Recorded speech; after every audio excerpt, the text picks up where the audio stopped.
E hoje tá calor, velho. Você acha?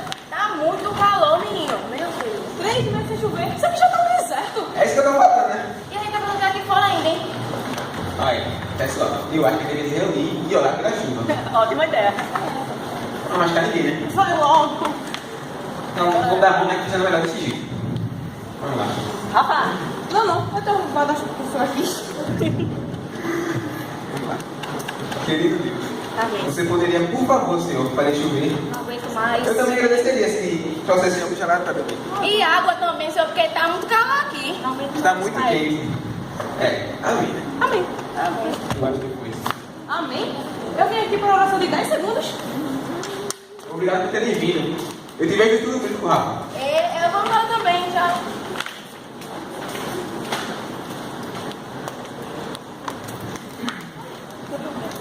Oxi, o que é que tá fazendo, Luísa? Ué, esperando pela chuva, né? Luísa, olha pra lá. Só tem o céu azul, só nuvens. Acho que significa que não vai chover, né?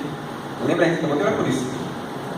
Ah, então as nuvens vão vir, vai chover e você vai ficar todo molhado. Você não ouviu esse negócio de orar? Não. Deixa eu te explicar melhor. Eu não estava contando mesmo com a chuva. Ah, talvez não seja com a chuva que você deveria contar.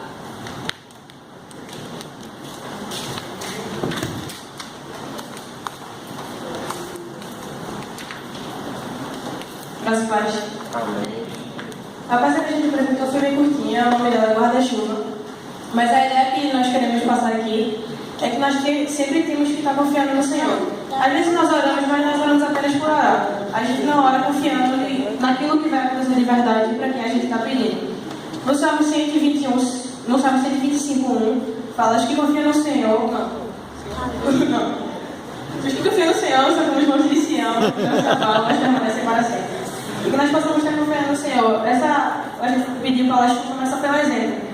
E nós temos que pedir com fé que vai acontecer e nós temos que acreditar nele. Amém.